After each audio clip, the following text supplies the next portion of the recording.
December 14, 1944.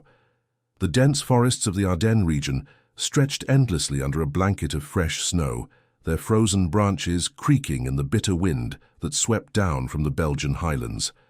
Along a narrow supply route designated Route 7, a convoy of American trucks carrying rations, ammunition, and desperately needed winter clothing rumbled slowly through the deepening twilight, their drivers believing they were traveling through secure territory, miles behind the front lines. The radio man coordinating their movement from a forward communications post, a 23-year-old corporal from Detroit named James William Carter, sat hunched over his equipment in a cramped dugout, reinforced with logs and sandbags, his fingers moving across the radio dials with practiced precision, despite the fact that he could barely see the equipment before him. The military doctors had told him 6 months earlier that he would be completely blind within a year. They had recommended his immediate discharge, citing regulations that clearly stated visual impairment of this severity was incompatible with active duty, particularly in technical roles that required precise equipment operation. But Carter had convinced his commanding officer to let him stay, arguing that his ears had become so attuned to radio frequencies that he could identify individual operators by the subtle rhythm of their Morse code transmission, a skill that sight could never replace, a capability that had developed precisely because his brain was compensating for the loss of visual processing. What none of them knew on that freezing December afternoon was that this decision would mean the difference between life and annihilation for 3,000 American soldiers advancing toward what intelligence believed was a lightly defended sector, marching toward an ambush so carefully prepared that conventional reconnaissance had failed to detect it. Before we dive into this story, make sure to subscribe to the channel and tell me in the comments where you're watching from. It really helps support the channel. This is the account of how one man's refusal to accept limitation, combined with an ability born from loss, would detect a pattern invisible to everyone else, transforming what military planners had designed as a routine advance into a desperate race against time, and demonstrating that disability and capability were far more complex than the military's regulations acknowledged. James William Carter had grown up in the Black Bottom neighborhood of Detroit, a vibrant community of African-American families who had migrated north during the Great Migration, seeking opportunities in the city's booming automotive industry. His father, Samuel Carter, worked at the Ford River Rouge plant, one of the thousands of black workers who built the trucks and tanks and aircraft engines that now rolled across European battlefields. The Rouge was a massive industrial complex, employing more than 100,000 workers at its peak. And Samuel Carter took enormous pride in knowing that the vehicles his hands helped build were contributing to the fight against fascism, even as he faced discrimination at home. Young James had been fascinated by radio since childhood, staying up late to listen to broadcasts from distant cities, learning to identify stations by the quality of their signal and the characteristics of their transmission. By the time he was 12, he was building crystal radio sets from scavenged parts, teaching himself the principles of electromagnetic wave propagation through experimentation and reading every book on radio technology he could find in the Detroit Public Library. By 16, he could identify every major broadcaster in the eastern United States by the distinct characteristics of their transmission, recognizing not just the content, but the technical fingerprint that made each station unique. His neighborhood friends thought his obsession with radio was peculiar, but Carter's mother, Ruth, encouraged it. She had been a teacher before marriage and understood that education was the path to opportunity. She saved money from her work as a seamstress to buy James better equipment, recognizing that his technical aptitude could open doors that remained closed to many black Americans in the 1930s. When Carter enlisted in October of 1942, 2 months after his 20th birthday, the recruiting officer had barely looked at him before directing him toward the segregated unit forming at Fort Huachuca in Arizona. The Army was only beginning to allow black soldiers into technical positions, driven more by manpower necessity than genuine commitment to equality. Carter's radio expertise made him an exception to the usual assignments, which typically confined black soldiers to support roles as cooks, laborers, and stevedores. Fort Huachuca, located in the high desert of southeastern Arizona, was where the Army trained most of its black soldiers. The facility was segregated, with separate barracks, mess halls, and recreational facilities for black and white personnel. Despite the discrimination built into every aspect of military life, Carter excelled in signal training, demonstrating an almost supernatural ability to pull clear communications from static-filled frequencies, to troubleshoot equipment failures by sound alone, to maintain contact under atmospheric conditions that defeated less eliminated operators. His instructors, almost all white officers and non-commissioned officers, were often surprised by his capabilities. Some resisted acknowledging his skill, attributing it to luck rather than genuine expertise. Others recognized talent when they saw it and gave him opportunities to develop his abilities further. Carter learned early to navigate this complex terrain, proving himself repeatedly while maintaining the careful deference that white authority expected from black soldiers. The problem with his eyes had begun gradually during basic training. At first, it was just difficulty reading in low light, which he attributed to fatigue. Then came the headaches, sharp pains that would last for hours. The blurring at the edges of his vision started subtly, peripheral details becoming indistinct, colors losing their vibrancy. He said nothing at first, fearing that reporting the symptoms would end his technical training and consign him to manual labor positions. By the time he completed signal school in the spring of 1943, Carter could no longer ignore the deterioration. The base ophthalmologist, a captain named Dr. Richard Steinberg, conducted extensive examinations and delivered the diagnosis with clinical precision. Progressive optic atrophy, a degenerative condition affecting the optic nerves. No cure, no treatment. The timeline for complete vision loss was uncertain but inevitable. Medical discharge was the standard protocol. Carter sat in Steinberg's office, absorbing the news that his military career was apparently over before it had truly begun. But then Steinberg said something that changed everything.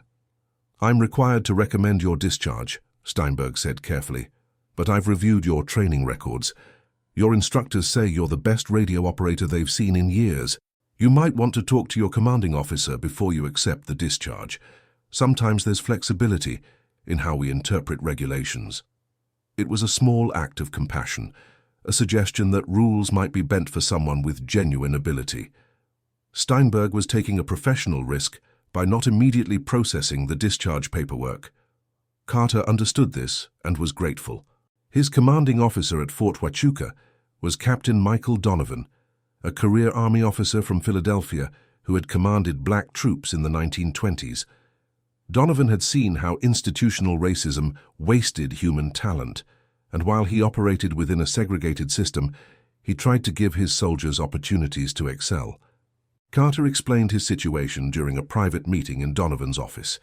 He described the diagnosis, the predicted timeline for vision loss, and his conviction that he could continue to function as a radio operator despite the deteriorating sight.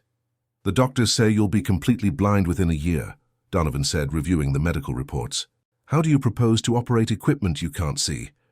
"Sir, radio operation is primarily about sound," Carter replied. "The visual components, the dials and meters, they provide information that I can get through other means. Signal strength, for example. Most operators watch a meter. I can hear signal strength in the audio characteristics. Frequency tuning is similar. I know where the frequencies are by position and touch. The more my vision deteriorates, the more my hearing seems to compensate. I'm already identifying operators by their transmission patterns, their fist, in ways that sighted operators don't seem to notice." Donovan considered this carefully. He had learned through years of command that exceptional soldiers often found ways to accomplish tasks that seemed impossible by conventional measures. "I'll keep you on," he decided, "but you'll need a partner. Someone to handle the visual components while you handle the audio analysis. If that arrangement works, we'll continue. If it doesn't, discharge will be necessary." Carter agreed immediately, understanding that this was a rare opportunity, a chance to prove that his disability didn't negate his capability. By the time his unit shipped to England in the spring of 1944, as part of the massive build-up for the invasion of Europe, Carter could see only shapes and movement, his world dissolving into a watercolor blur of indistinct forms and muted colors. His partner was Private First Class Dennis Murphy, a 20-year-old from Boston who had mediocre radio skills but excellent eyesight and a willingness to learn. Murphy came from a working-class Irish Catholic family in Dorchester. His father was a police officer, his mother a seamstress. Dennis was the youngest of 5 children, all boys, 3 of whom were serving in the military. He had grown up in a neighborhood where racial prejudice was commonplace, where black families were rare and often unwelcome. His assignment to work closely with Carter challenged assumptions he had absorbed without question. The partnership was awkward at first. Murphy wasn't sure how to interact with a black soldier who was technically his equal in rank, but clearly his superior in expertise. Carter had to teach Murphy not just radio operation, but how to describe visual information in ways that Carter could translate into useful data. They developed a rhythm gradually, learning each other's communication styles, building trust through shared tasks. By June of 1944, when Allied forces stormed the beaches of Normandy, Carter and Murphy were functioning as a seamless unit.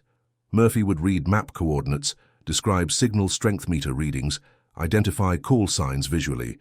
Carter would tune frequencies by touch, identify operators by their transmission characteristics, detect anomalies in communications that Murphy couldn't perceive. Together, they created analytical capability that neither possessed alone. Captain Robert Harrison, who became their commanding officer after they deployed to France in August, was initially skeptical of the arrangement. Harrison was a by-the-book West Pointer from Virginia, educated in a tradition that valued conformity to standard procedures.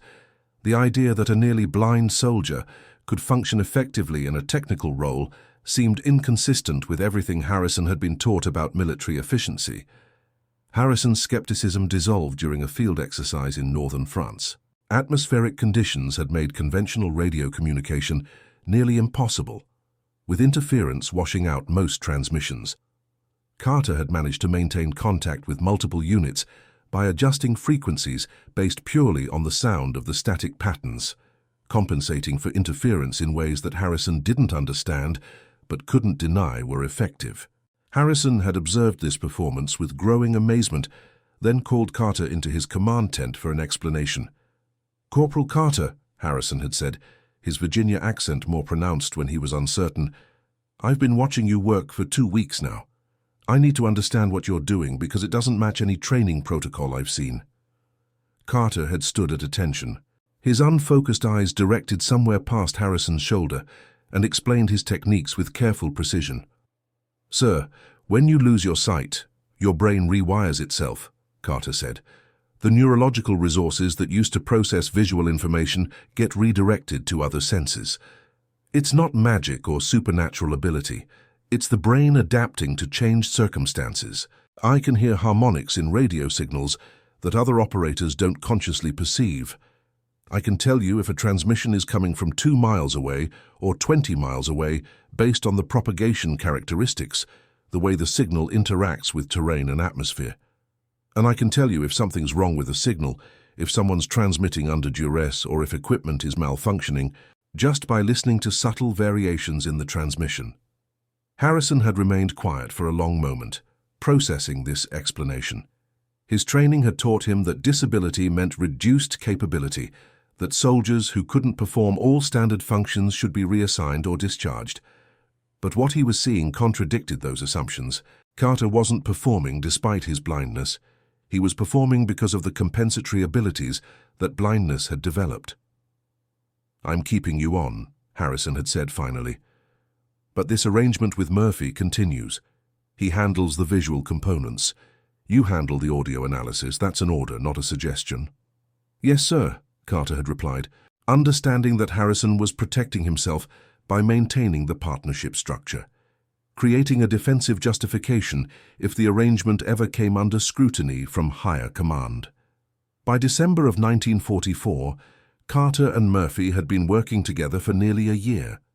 They were positioned at a forward communications post designated Signal Station Charlie 7, a reinforced dugout located approximately 8 miles behind what intelligence maps showed as the front line. The position had been established in early December, dug into a hillside overlooking a valley through which Route 7 passed. The dugout was cramped, maybe 8 feet by 10 feet, with a ceiling so low that Murphy had to stoop slightly when standing. The walls were reinforced with logs salvaged from the surrounding forest, with sandbags piled around the entrance for additional protection. A small heating stove burned continuously, fighting against the bitter December cold that seeped through every gap in the construction. The radio equipment occupied most of the available space: 2 primary transceivers, 1 backup transmitter, frequency monitoring equipment, and the recording devices used to log communications. Murphy had tried to make the space more livable, hanging a photograph of his family on one wall, keeping a small shelf for their rations and personal items. Carter contributed less to the decoration, unable to see the details, but he had memorized the location of every piece of equipment, every control, every switch. He could operate the entire station in complete darkness if necessary, his hands knowing precisely where everything was positioned. The morning of December 14th had been routine in the way that all mornings had become routine after months of military service. Carter and Murphy had woken at 0500 hours, eaten a cold breakfast of hard biscuits and tinned meat, and begun processing the usual traffic: supply requests from forward units, position reports, weather updates, routine administrative communications that were the mundane reality of military operations. The convoy that departed from the supply depot at 1400 hours, carrying critical winter supplies to forward units, had checked in at regular intervals as it moved along Route 7. The operator was Sergeant Willis, a veteran radio man from the 228th Battalion, whom Carter knew well from months of communication. Willis had a distinctive fist, a characteristic pause before sending the letter T that came from a childhood injury. His right index finger had been broken when he was 8 years old, falling from a tree in his family's backyard in rural Tennessee. The finger had healed crooked, not quite straight, creating a tiny delay in his Morse code transmission that most operators would never notice. Carter had noticed it immediately the first time Willis transmitted. He had mentioned it to Murphy, explaining how individual operators developed unique patterns, how a eliminated listener could identify who was sending just by the rhythm and timing. Murphy had been skeptical at first, unable to hear the distinctions Carter described, but as weeks passed, Murphy began to understand that Carter was processing audio information at a level that sighted operators couldn't match.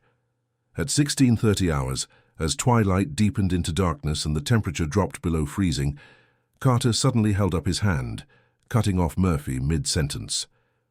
Murphy had been reading a supply request, listing items needed by a forward unit, when Carter's gesture stopped him. "Something's wrong," Carter said quietly, his head tilted slightly, his entire being concentrated on the sounds coming through his headphones. Murphy looked at the radio equipment, seeing nothing unusual on the frequency display, no obvious anomaly in the signal strength indicators. "What do you mean? The convoy's transmitting right on schedule. Signal strength is good. No interference." Carter's fingers moved to the frequency dial, making microscopic adjustments, his nearly blind eyes unfocused, his concentration absolute. "It's not wrong exactly, it's different. The convoy operator, that's Sergeant Willis, right? From the 228th Battalion?" Murphy checked his roster, a handwritten list of operators and their assigned call signs. "Yeah, that's him. He's been sending every 30 minutes like clockwork. What's the problem?" "His fist is wrong," Carter said, using the radio operator's term for the distinctive rhythm each Morse code sender developed, as unique as a fingerprint, as characteristic as a person's gait or handwriting. Murphy felt a prickle of unease, but tried to find a rational explanation. "Maybe he's just cold. It's below freezing out there. His hands are probably numb. That could change how he sends, right?" But Carter was already shaking his head, adjusting frequencies, scanning the radio spectrum with practiced movements that required no visual reference. "No, that's not it. Cold affects sending speed and sometimes creates small irregularities, but it doesn't change the fundamental patterns. Willis sends with a very distinctive rhythm. He pauses slightly longer before the letter T because he broke his right index finger as a kid, and it healed crooked. That finger doesn't move quite as smoothly as the others. The pause is maybe a tenth of a second, maybe less. Most operators would never notice it. But I've been listening to Willis for months. That pause is part of his signature, part of who he is as an operator. This transmission we're receiving, it has the right call signs, the right timing, the right format, but it doesn't have Willis's pause. The sending is too smooth, too perfect. This isn't Willis. The implications crystallized with terrible clarity. If someone else was sending using Willis's call sign and equipment, if enemy forces had captured the convoy or its radio, they would use it to maintain the illusion that everything was normal, while preparing an ambush for the 3,000 troops advancing along the same route. Murphy grabbed the telephone line that connected them to headquarters, his hand shaking slightly. But Carter stopped him with a gesture. "Wait," Carter said firmly. "If I'm wrong, we'll have caused a panic over nothing. We'll have disrupted operations based on something I can't prove visually. If I'm right, and we alert headquarters the standard way, it'll take too long to verify and respond. They'll want confirmation. They'll want to check with other units. They'll want to consult intelligence reports. By the time they act, it could be too late. I need to be absolutely certain before we make this call." For the next 20 minutes, Carter conducted what Murphy would later describe as a virtuoso performance of radio craft, a demonstration of skill that seemed almost supernatural, even though it was based entirely on training and compensatory neurological development. Unable to see his equipment, working entirely by touch and sound, Carter isolated and analyzed every transmission in their sector. He identified the legitimate signals from American units by the subtle characteristics of their equipment and operators. Each radio transmitter had tiny variations in frequency stability, slight imperfections in the signal generation that created a technical fingerprint. Each operator had a distinctive sending pattern, variations in timing and rhythm that were as unique as voice or handwriting. Carter knew these signatures intimately after months of listening. He tracked the fake convoy signal as it moved along Route 7, noting how it maintained perfect intervals in its position reports. Too perfect, lacking the natural variations that came from a vehicle bouncing over rough roads, from an operator dealing with cold hands and difficult conditions, from the organic unpredictability of real-world operations. Then Carter found something else. Something that transformed suspicion into certainty. A brief transmission on a frequency that American forces weren't supposed to be using, sent in a code that wasn't quite right. It lasted less than 5 seconds, easily missed among the dozens of other transmissions filling the radio spectrum. But to Carter's trained ear, attuned to the subtle characteristics that distinguished friendly from enemy communications, it was a revelation. The transmission used German communication protocol, specifically the characteristic timing patterns of German military radio procedure. Carter had studied captured enemy communications, learning to recognize the distinctive rhythms of German operators, the same way he recognized American operators. This brief transmission, this tiny fragment of communication, was unmistakably German in its pattern and structure. Carter removed his headphones, his blind eyes directed at Murphy, but seeing nothing except indistinct shapes. "There," he said with absolute certainty, "German communication protocol. They're coordinating something big, multiple units, and they're positioned along Route 7, exactly where our advance is headed."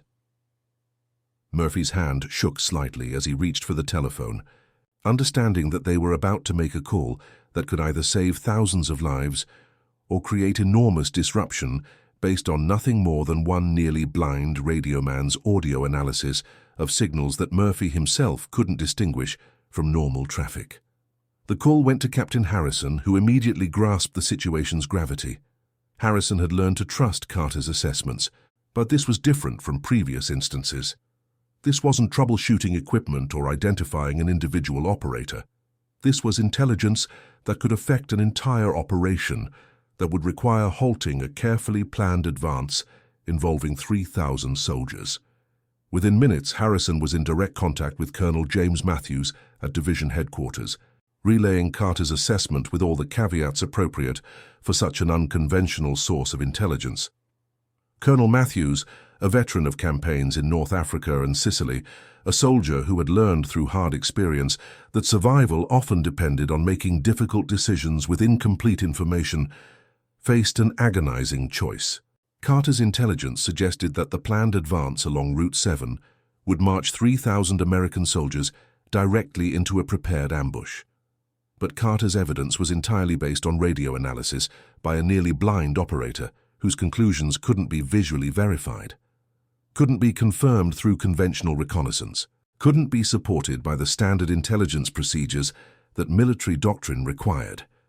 Halting the advance based on this information would be a massive tactical change, affecting multiple battalions, disrupting carefully coordinated operations, potentially exposing units to different dangers.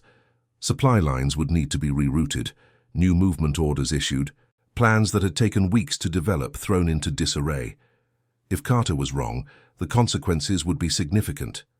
Matthews would face questions from higher command about why he had disrupted a major operation based on the unverified assessment of a single junior enlisted man.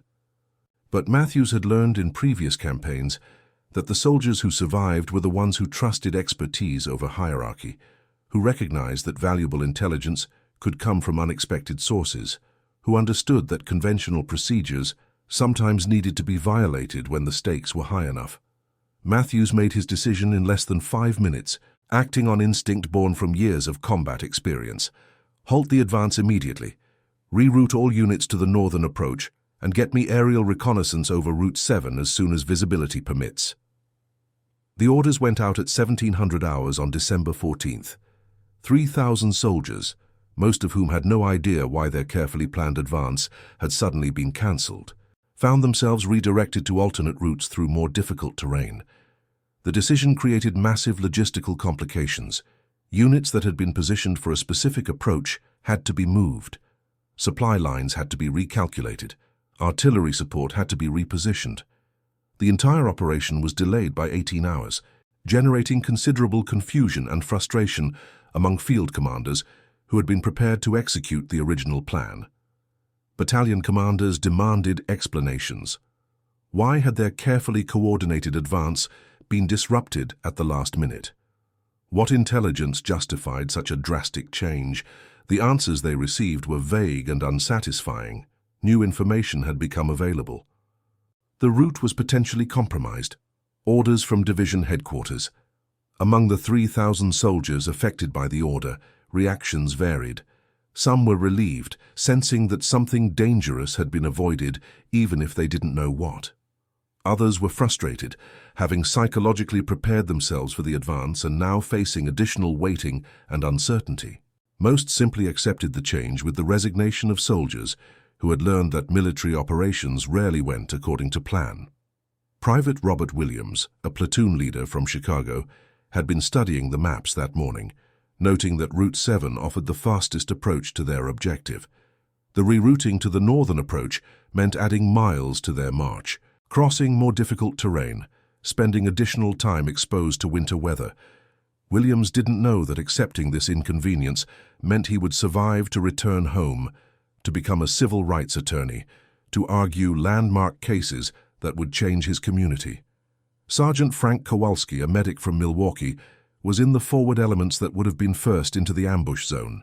He spent December 14th evening repacking his medical supplies for the rerouted approach, cursing the change in plans, unaware that the inconvenience was saving his life and making possible a future career delivering thousands of babies in immigrant communities. At dawn on December 15th, reconnaissance aircraft flying over Route 7, in clear morning light, photographed what intelligence analysts would later call one of the most sophisticated ambush preparations of the European campaign. The photographs showed German forces concentrated from 3 divisions along a 12-mile stretch of Route 7, positioning themselves in the forests on both sides of the road, with overlapping fields of fire across the entire width of the valley. Artillery positions were dug into the surrounding heights, positioned to drop shells along the entire length of the convoy route. Machine gun nests were established at intervals that would create interlocking fire zones. Anti-tank weapons were positioned to target the lead and trailing vehicles, boxing in any convoy that entered the killing zone. The preparation had taken days, involving hundreds of soldiers, tons of ammunition, careful coordination of multiple units. The real American convoy had been captured intact 2 days earlier. Its operators had been taken prisoner, its radio equipment commandeered specifically to maintain the deception that Route 7 remained secure. The German forces had studied American radio procedures, practiced imitating the transmission patterns, prepared to maintain the illusion long enough to ensure that the advancing American forces would commit fully to the route before discovering the trap. The aerial photographs showed exactly where 3,000 American soldiers would have been when the ambush was triggered. Intelligence officers calculated that the initial barrage would have caught the forward units in the open valley with no cover, no escape routes, no ability to maneuver. The terrain would have prevented rapid deployment or organized retreat. The overlapping fields of fire would have made movement suicidal. Casualties would have been catastrophic, potentially eliminating entire battalions in the opening minutes. The German operation, codenamed Herbstnebel or Autumn Fog, was part of the larger offensive that would become known as the Battle of the Bulge, the last major German offensive on the Western Front. The ambush along Route 7 was designed to eliminate a significant American force and create a gap in the Allied lines through which German armored units could exploit, potentially changing the trajectory of the entire campaign. The capture of the convoy and its radio equipment had been carried out with precision specifically to ensure that American forces would walk unsuspecting into the killing zone. German intelligence had correctly assessed that American commanders relied heavily on radio communications to coordinate movements. That disruption of those communications could create confusion and opportunity.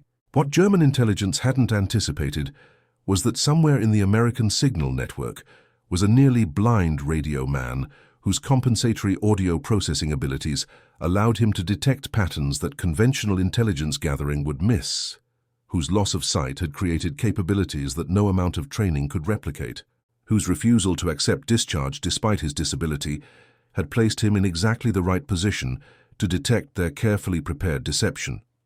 Carter's detection of the fake transmission, based entirely on his ability to recognize that one operator's Morse code rhythm didn't match the soldier it was supposed to be, based on noticing the absence of a tenth of a second pause that came from a childhood injury in rural Tennessee, had prevented the ambush from succeeding.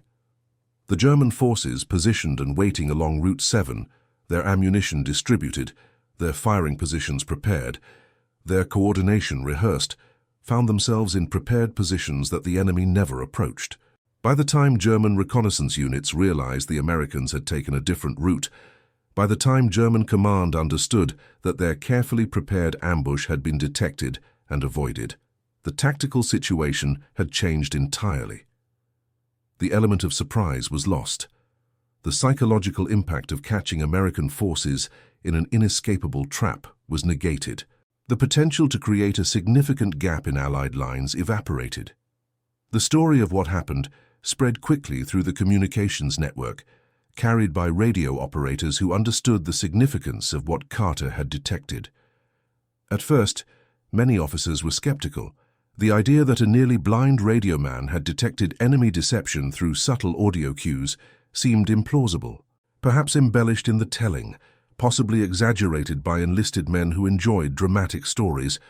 But the aerial reconnaissance photographs were irrefutable evidence that something significant had been discovered, that the intelligence which halted the advance had been accurate, that 3,000 American soldiers owed their lives to someone's ability to detect a deception that conventional methods had missed.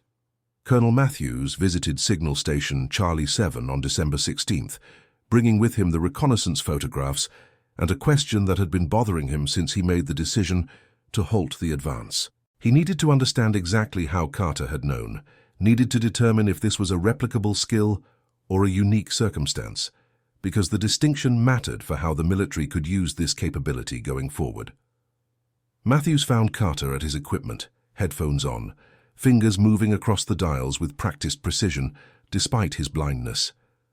Murphy stood beside him, reading coordinates from a message log. Both men came to attention when Matthews entered the cramped dugout, which required him to duck significantly to avoid hitting his head on the low ceiling. "At ease," Matthews said, studying the two young soldiers who had provided the intelligence that saved 3,000 lives. "Corporal Carter, I need to understand exactly how you knew. The photographs confirm everything you reported. The German forces were positioned exactly where you said they would be. The ambush was real, and it was massive.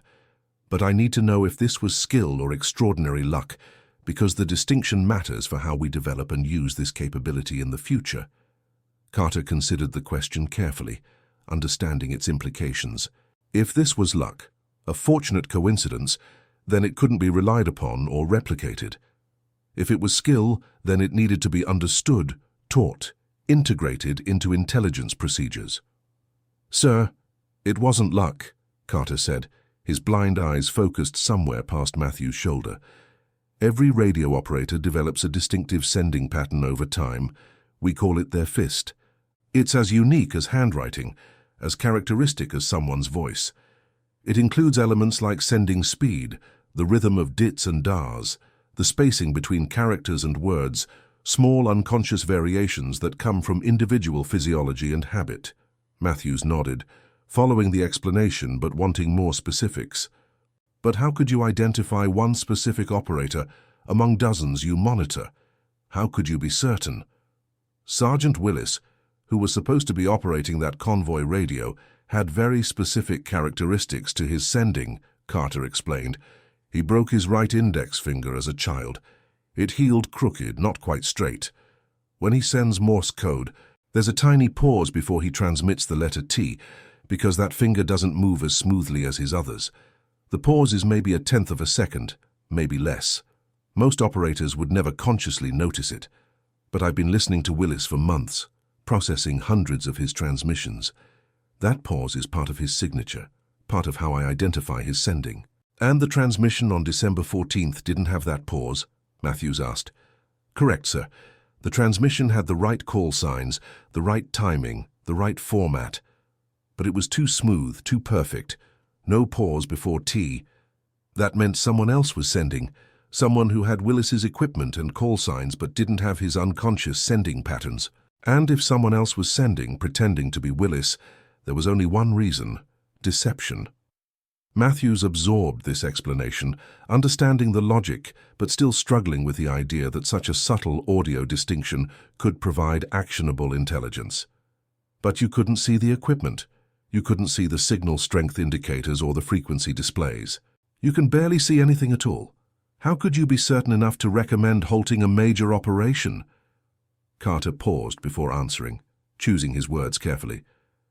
"Sir, that's actually why I could be certain. Sighted operators rely heavily on visual information. They watch signal strength meters and frequency dials and equipment indicators. I can't do that. So my brain processes the audio information with much more detail than theirs does. When you lose one sense, other senses compensate, not in a mysterious or supernatural way, but through neurological adaptation.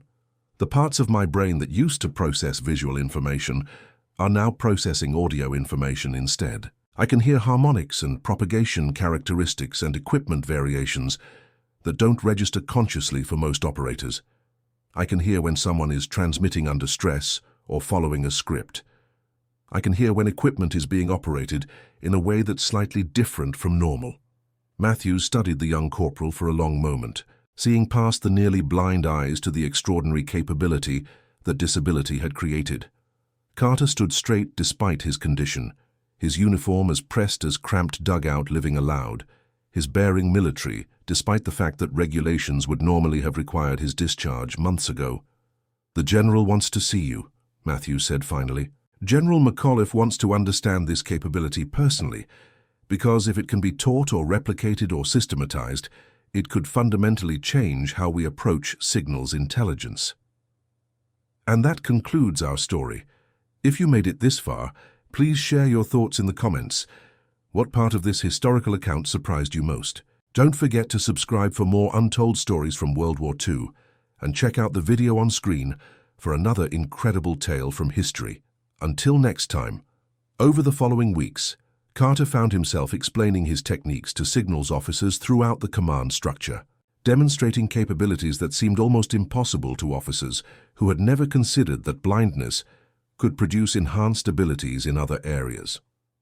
He showed them how he could identify individual operators by their transmission patterns, demonstrated how he detected equipment malfunctions by sound alone, explained how he recognized when transmissions were being sent under duress or following prepared scripts rather than organic communication. Some of what he did could be taught to other operators with sufficient training and practice.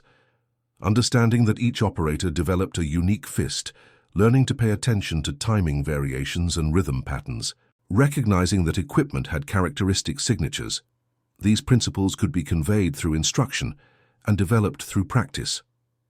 Much of what Carter could do, however, depended on the neurological adaptation that came from progressive vision loss, the way his brain had rewired itself to process audio information with extraordinary detail. The Army's response was pragmatic and forward-thinking in ways that challenged institutional assumptions about disability. Rather than discharge Carter, military intelligence created a specialized signals intelligence unit that leveraged his unique capabilities. Murphy remained his partner, handling visual tasks and equipment monitoring, while Carter's enhanced audio processing provided analysis that standard signals intelligence methods couldn't match. They were joined by 2 additional teams, each pairing a sighted operator with someone who had developed enhanced audio capabilities. Through various forms of vision impairment, the success of Carter's unit created unexpected ripples throughout military policy discussions. If a nearly blind black radioman could provide intelligence that saved thousands of lives, if disability in one area could produce extraordinary capability in another, then traditional assumptions about fitness for service and the relationship between disability and capability required fundamental reconsideration. The armed forces began, slowly and with considerable institutional resistance, to recognize that measuring capability required looking beyond standard categories and conventional assessments. These policy discussions happened at levels far above Carter's awareness, in Pentagon offices and military planning sessions where colonels and generals debated the implications of his success. But the practical impact reached down to individual soldiers whose disabilities had previously meant automatic discharge or assignment to limited roles. New evaluation procedures were developed, focusing on what soldiers could do rather than simply cataloging what they couldn't do according to standard metrics. Carter's father, Samuel, still working at the River Rouge plant despite being in his late 50s, received a letter in January of 1945 that changed how he understood his son's military service. It was from Captain Harrison, carefully worded to avoid classified details, but making clear that James had been awarded the Bronze Star for his actions on December 14th, that his technical expertise had prevented significant loss of life, that his service was making important contributions to military operations. Samuel Carter, who had fought against segregation in Detroit's defense plants during the 1920s and 30s, who had seen his son face discrimination at every level despite obvious talents and exceptional abilities, who had worried constantly since James deployed to Europe, kept that letter in his wallet until the day he passed away in 1972. He would take it out occasionally, unfolding the worn paper carefully, reading Harrison's words about his son's distinguished service and technical expertise, feeling pride that transcended the pain of discrimination and the fear of wartime separation. The military citation for Carter's Bronze Star was necessarily vague, constrained by security classifications and operational secrecy. It referred to distinguished service in the performance of signal operations during the period of December 14 through December 16, 1944, without detailing the specific intelligence he had provided, the deception he had detected, the lives his analysis had saved. The full account remained classified for decades, hidden in military intelligence files that would not be declassified until the late 1980s. But within the signals community, among the radio operators and communications specialists who understood what detecting a fake transmission by recognizing an absent pause meant, the story became legend. Carter's achievement became a teaching example, used in signals intelligence training to illustrate the importance of operator recognition, the value of audio analysis, the principle that human pattern recognition could detect deceptions that technical systems might miss. Young radio operators learning their craft in the years following World War II would hear about the nearly blind corporal who saved 3,000 lives by noticing that someone's Morse code didn't pause before the letter T, and they would understand that their work involved more than just technical operation of equipment. After the conflict in Europe ended in May of 1945 with Germany's surrender, Carter faced another decision about his future. His vision had continued to deteriorate throughout the winter and spring, and by May he was completely blind, unable to perceive even light and shadow. His world reduced entirely to sound and touch and smell. The Army offered him a medical discharge with full honors, acknowledging his service and providing the benefits due to disabled veterans. But the newly formed Signals Intelligence community wanted him to stay, recognizing that his expertise represented knowledge that shouldn't be lost, that his techniques represented capabilities that should be preserved and transmitted to future operators. Carter chose to stay, accepting a position at Fort Monmouth in New Jersey, where the Army concentrated its communications and electronics training. For 3 more years, from 1945 through 1948, he worked as a signals intelligence instructor, teaching advanced audio analysis techniques to operators who would go on to serve in various military intelligence roles. He taught them to listen for the subtle characteristics that revealed an operator's identity, to detect stress or deception in transmission patterns, to recognize when equipment was being operated by someone unfamiliar with standard procedures. Many of his students found the training difficult at first, struggling to perceive the subtle distinctions that Carter identified with apparent ease. Their visual processing, paradoxically, interfered with the level of audio discrimination Carter demonstrated. They would watch meters and displays, relying on visual information, while missing audio cues that Carter considered obvious. But Carter developed training exercises that helped bridge this gap. That taught sighted operators to trust their ears in ways they hadn't previously considered necessary. He would have operators work blindfolded during practice sessions, forcing them to rely entirely on audio cues, eliminating the visual information that they habitually prioritized. He would play recordings of transmissions and have students identify which were genuine friendly communications and which were sent under duress or by enemy operators attempting to imitate friendly traffic. He would have them listen to the same operator sending messages on different days, learning to recognize the consistent patterns that defined that operator's fist, despite variations in sending speed or environmental conditions. The techniques he developed became foundational to signals intelligence training, integrated into curricula that would remain in use for decades. Elements of his approach persisted long after the specific technologies of World War II radio had become obsolete, superseded by new communications systems and digital technologies. The principle remained valid across technological changes. Human operators develop unconscious patterns, and recognizing those patterns provides intelligence that purely technical analysis cannot match. Dennis Murphy, Carter's partner throughout the European campaign and his friend for the remainder of both their lives, returned to Boston after receiving his discharge in 1945. He married his childhood sweetheart, Catherine O'Brien, in a ceremony at St. Gregory's Church in Dorchester, and they raised 4 children together. Murphy took a position with the telephone company, using the communications training he had received in the Army, working his way up to a supervisor position over the years. He named his second son James, born in 1948, after the radioman who had taught him that disability was often just ability in a different form, that the ways people were different from each other often represented strengths rather than weaknesses, that the assumptions we make about capability based on visual assessment can blind us to the actual abilities people possess. Young James Murphy grew up hearing stories about his namesake, about the nearly blind soldier who could operate radio equipment by touch and identify enemy deception by sound, about the partnership that had made both men more effective than either could have been alone. Murphy would tell the story of December 14, 1944, at family gatherings and veteran reunions, at VFW meetings and community events where veterans shared their experiences.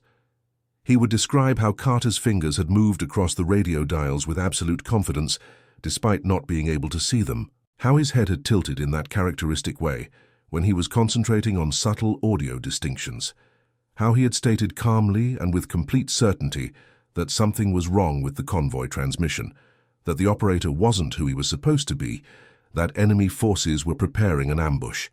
He saved 3,000 men that day, Murphy would say, his voice carrying the weight of decades of reflection on that moment.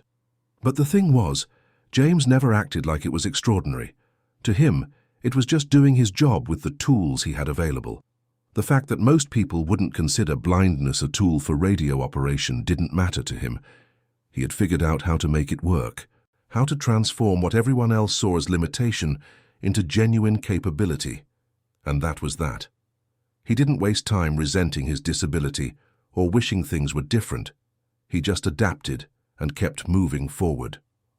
The 3,000 soldiers whose lives Carter saved that December afternoon never knew his name, never learned the specific details of the intelligence that had halted their advance and rerouted them away from the ambush. They knew only that their carefully planned operation had been suddenly disrupted, that they had cursed the change because it meant marching through more difficult terrain in freezing weather, dealing with confusion and delay and the frustration of plans thrown into disarray. When reconnaissance photographs revealed what had been waiting for them along Route 7, when intelligence officers briefed commanders on the ambush that had been prepared, some of those soldiers understood how close they had come to catastrophe. But the specific source of the intelligence that saved them, the nearly blind radioman who detected deception through an absent pause in Morse code transmission, remained classified information.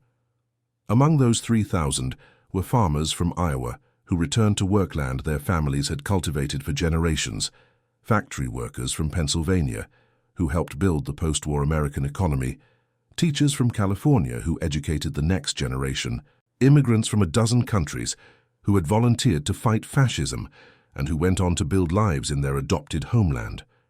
They went on to raise families, build businesses, teach students, create art, serve their communities, contribute to the social and economic and cultural fabric of American life. The cumulative impact of their survival rippled through generations in ways that could never be fully calculated or completely understood. One of those soldiers was Lieutenant Robert Williams from Chicago, a platoon leader who had been studying the maps on December 14th, noting that Route 7 offered the fastest approach to the objective, unaware that speed along that route meant walking into annihilation. Williams survived the conflict in Europe, returned home to Chicago, used the GI Bill to attend law school, and became a civil rights attorney. In 1963, he successfully argued a landmark case before the Illinois Supreme Court that struck down discriminatory housing practices, opening neighborhoods that had been closed to black families, changing the residential patterns of Chicago in ways that affected hundreds of thousands of people over subsequent decades. Williams often wondered in later years about the intelligence that had rerouted his unit away from Route 7. He knew it had been significant, knew that something dangerous had been avoided, but never learned the specific details. He never knew that a nearly blind black radioman from Detroit, working in a cramped dugout 8 miles behind the front lines, had detected enemy deception and made his future possible, had ensured that he would survive to fight for justice in courtrooms rather than die in a Belgian valley. Another was Sergeant Frank Kowalski, a medic from Milwaukee who had been in the forward elements that would have been caught in the initial barrage. Kowalski used the medical training he received in the Army to attend medical school on the GI Bill, becoming a doctor who dedicated his career to serving immigrant communities in Milwaukee. Over a 40-year medical practice, Kowalski estimated he had delivered more than 3,000 babies, brought new lives into the world in numbers that roughly equaled the soldiers whose lives had been saved on December 14th. He had been positioned to be among the first casualties of the ambush, and his survival made possible not just his own life, but the lives of those thousands of children he would deliver over subsequent decades. The interconnections were infinite and ultimately unknowable. Each of the 3,000 men whose lives Carter saved went on to touch thousands of other lives in ways both large and small. Children were born who would not have existed. Businesses were created that employed thousands of workers. Scientific discoveries were made that advanced human knowledge. Artistic works were created that moved millions of people. Community organizations were founded that served their neighborhoods for generations. All of it was possible because one man had refused to accept that blindness meant inability, had instead transformed vision loss into enhanced capability, and had been in exactly the right place at exactly the right moment to detect a deception that conventional intelligence had missed. James William Carter was discharged from the Army in 1948 with the rank of sergeant. Having served 6 years in uniform despite a medical condition that should have ended his service in 1943. He returned to Detroit and took a position with Michigan Bell Telephone, working in technical operations where his blindness was no impediment to work that relied on audio signals and equipment operation by touch and deep technical knowledge. The telephone company, recognizing his expertise, created a specialized position that utilized his unique capabilities, consulting on audio quality and signal analysis in ways that sighted technicians sometimes struggled to perceive. He married in 1950, wedding Loretta Washington, a teacher he had met through mutual friends in Detroit's black community. They raised 3 children together, Samuel Jr., named after Carter's father, who became an electrical engineer, Margaret, who became a social worker, and David, who followed his father into communications technology, eventually working for one of the early computer networking companies in the 1970s. Carter lived quietly, rarely speaking of his military service except with other veterans who understood, focusing his energy on his family and his work and his community. In 1987, military historian Dr. Patricia Henderson from the Army War College discovered Carter's classified reports while researching signals intelligence. She tracked him to Detroit and conducted extensive interviews. Henderson pressed him on the crucial moment. "What exactly did you hear that made you certain?" Carter thought carefully. Willis had broken his finger as a child. It healed crooked. When he sent Morse code, there was a tiny pause before the letter T because that finger didn't move as smoothly. Maybe a tenth of a second. I had listened to Willis for months. That pause was his signature. The transmission on December 14th was too perfect. No pause. That meant it wasn't Willis. Henderson published her findings in 1990 in an article titled Disability as Advantage, Neurological Adaptation and Enhanced Audio Processing in World War II Signals Intelligence, detailing Carter's techniques and arguing that military disability policies often missed opportunities to utilize enhanced capabilities. The article caught the attention of the Defense Department's Personnel Office, which in 1990 was reviewing disability policies in light of the Americans with Disabilities Act and other civil rights legislation. Carter's case became a reference point in discussions about how to assess capability rather than simply categorizing disability, how to create opportunities for people with different abilities to contribute in ways that leverage their strengths. His success demonstrated that traditional assumptions about fitness for service often prevented talented individuals from contributing in areas where they could excel. Carter himself was bemused by the attention his wartime service received 4 decades after the fact.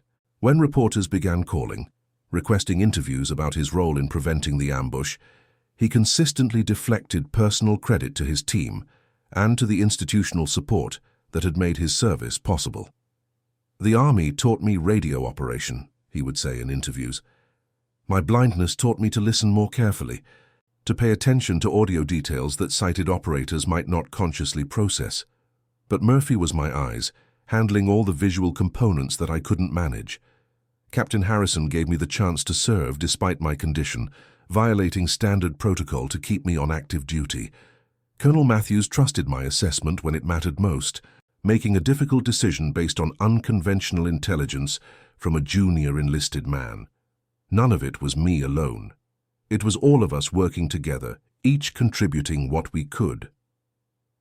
This insistence on shared credit, this refusal to present himself as a solitary hero, was characteristic of Carter's approach to his life and his service. He had grown up in Detroit's Black Bottom neighborhood, in a community that valued collective effort over individual achievement, where survival and success often depended on people supporting each other's strengths and compensating for each other's weaknesses. He viewed his wartime service through that lens, as one person contributing specialized capabilities to a larger team effort, no more or less important than anyone else's contribution. The recognition Carter received in his later years, the interviews and articles and eventually a documentary film about signals intelligence that featured his story, was gratifying but not transformative. He had built a good life, raised successful children, contributed to his community through decades of work and service. The Bronze Star he had earned in 1944 sat in a drawer with other mementos, meaningful but not defining, one element of a full life rather than the central achievement around which everything else revolved. What mattered more to Carter was the knowledge that the techniques he had developed and taught had continued to evolve and influence signals intelligence methodology. The field had become increasingly sophisticated over the decades, incorporating new technologies and analytical methods that would have seemed like science fiction in 1944. But the fundamental principle he had demonstrated, that human pattern recognition could detect deception that technical analysis alone might miss, that understanding the unconscious patterns individual operators developed provided valuable intelligence, remained valid across technological changes. Every signals intelligence operator who learned to identify operators by their distinctive transmission characteristics, who developed the ability to detect stress or deception in communication patterns, who understood that different ways of processing sensory information could produce valuable insights, was in some sense building on the foundation Carter had laid. The specific techniques had evolved, the technologies had changed dramatically, but the core insight persisted. Human capabilities extended beyond what standard measures assessed, and creating environments where people could contribute using their actual abilities rather than conforming to predetermined categories produced better results. Dennis Murphy visited Carter in Detroit whenever he could manage the trip from Boston, usually once or twice a year throughout the decades of their friendship. The two men would sit in Carter's living room, drinking coffee and reminiscing about their service, talking about their families and their work, maintaining a connection forged in that cramped dugout in Belgium where they had learned to function as a seamless team. Murphy's children grew up knowing Uncle James, hearing stories about the war and the partnership that had saved thousands of lives, understanding that disability and capability were more complex than surface appearances suggested. On December 14, 1994, exactly 50 years after the event that had defined both their military careers, Murphy made a special trip to Detroit with recently declassified aerial photographs from December 15, 1944. The two men, now in their 70s, sat together as Murphy described the German positions, artillery on the hillsides, machine gun nests creating overlapping fields of fire, hundreds of soldiers waiting for an American advance that never came. 3,000 men, Murphy said quietly. Right there in that valley, that's exactly where we would have been. Carter, blind for 5 decades, didn't need to see the photograph to remember the absent pause that had revealed the deception. We did our job, he said simply. Used the abilities we had, worked together as a team. Murphy understood it was more than that. In a military reluctant to accept black soldiers in technical roles, prepared to discharge a radioman whose vision was failing, Carter had proven that ability took many forms, that disability in one area could produce extraordinary capability in another. James William Carter passed away in 2001 at the age of 80, having lived long enough to see the 20th century end and the 21st century begin, having witnessed transformations in technology and society that would have seemed impossible in the Detroit of his childhood. His obituary in the Detroit Free Press mentioned his military service and his Bronze Star, noted his long career with Michigan Bell Telephone, listed his survivors, including 3 children and 7 grandchildren. It didn't detail the specific events of December 14th. 1944 didn't explain how he had saved 3,000 lives or influenced military policy regarding disability. Those details remained known primarily to military historians and signals intelligence professionals. Dennis Murphy spoke at the funeral, standing before the assembled family and friends, veterans and community members who had known Carter in various capacities throughout his life.